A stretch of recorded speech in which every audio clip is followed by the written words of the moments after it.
So today's video is about linkage and recombination. So linkage and recombination are the two words which were being given by that of the Thomas Hunt Morgan, where linkage is basically what Morgan says is the tendency of the genes to stay together during the inheritance through generations without any change as they are present on the same chromosome.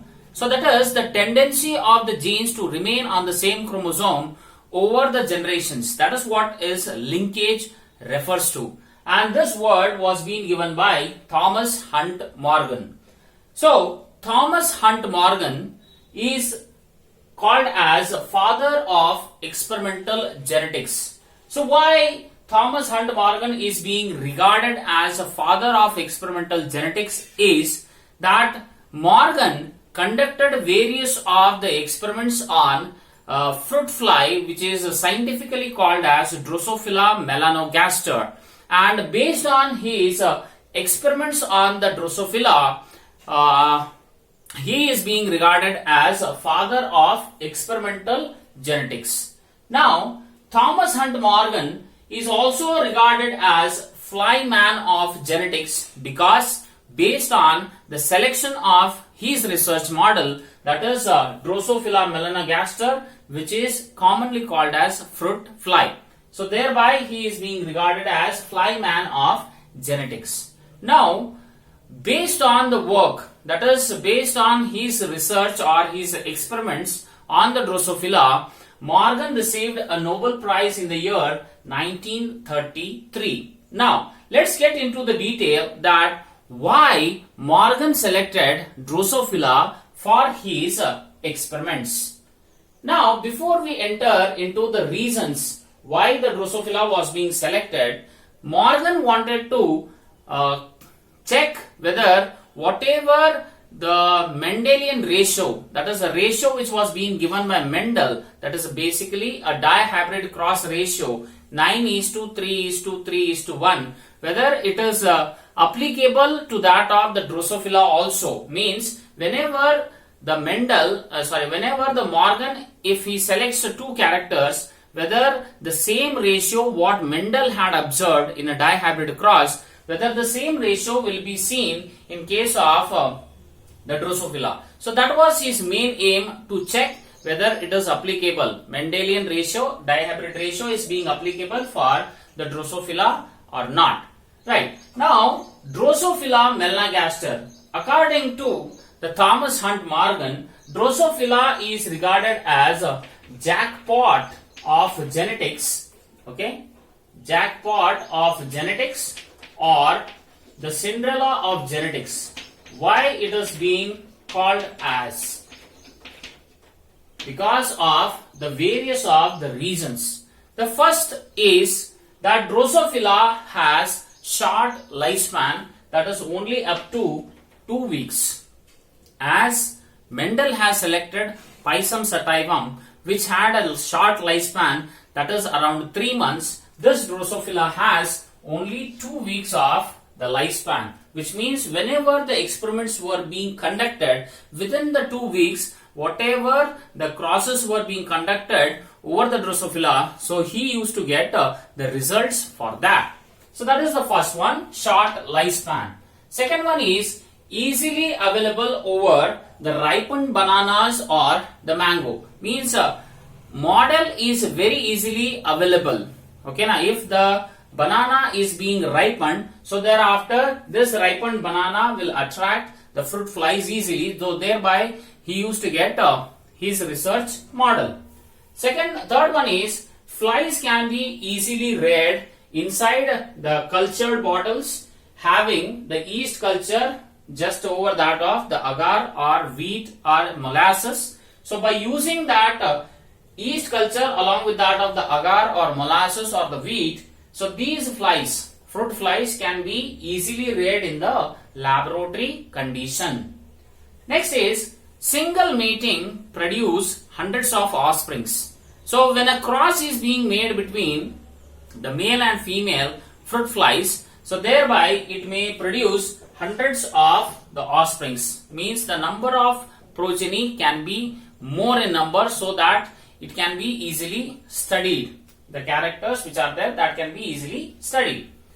Next is, it can be temporarily, these Drosophila can be temporarily inactivated by using ether and can be examined by the hand lens or the dissecting microscope. Okay, inactivation can be done very easily by using ether. Next is, females can be easily distinguished from the males. So that is a very peculiar character, so that by using a small hand lens we can easily differentiate which is male and which is female. That is because of the females have the larger abdomen when compared to that of the males, and females have the ovipositor which can be easily seen, which is absent in case of the males. So sexual dimorphism can be easily identified in case of the Drosophila. Drosophila has 4 pairs of the chromosomes, of which 3 pairs are said to be the autosomes and 1 pair is the allosome. So allosomes here, that are males have X and Y chromosome, whereas a female has X and X chromosome. So this is a very, very important character, because the Drosophila has the sex chromosomes which are similar to that of the human beings, where in the human beings also there are XX in females and XY in the males. So the same type of the sex chromosomes were being seen in the Drosophila. Next is, breeding Drosophila is quite cheaper, because we are using here, if you get the ripened bananas, so we can get this particular model very easily. So breeding or rearing the Drosophila is very cheap. And the last one is the polytene chromosomes which are there in that of the salivary glands of this glands of the larvae of the Drosophila. So that can indicate or show if any abnormalities are being present in the larval stage itself.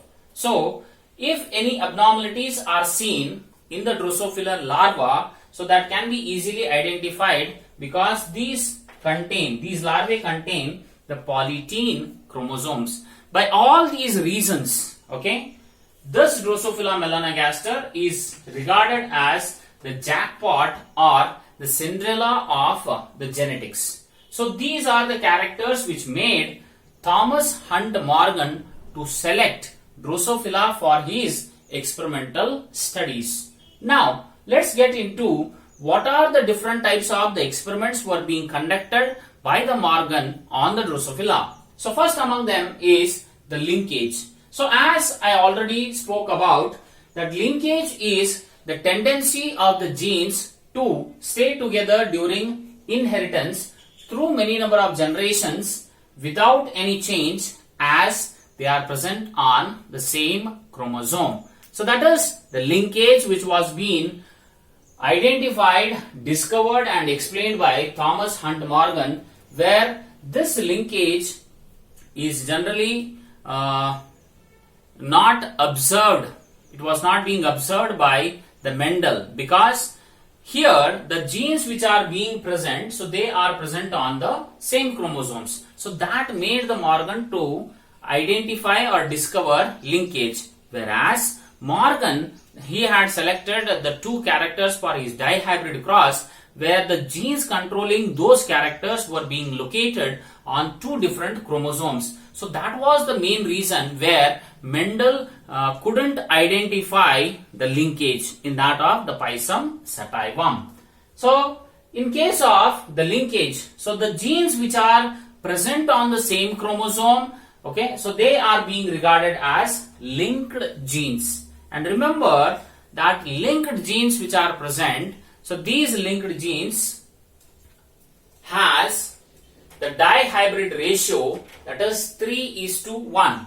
So generally what we say, whenever we take 2 characters, the dihybrid ratio according to Mendel, it should be 9:3:3:1. But here the linked genes which are there, which are being located on the same chromosome, so they exhibit a dihybrid ratio, that is 3:1, which Mendel had observed in monohybrid cross. And 1:1 is the dihybrid test cross ratio. So dihybrid test cross ratio of the linked genes is 1:1 rather than 1:1:1:1. Okay, so that is another point.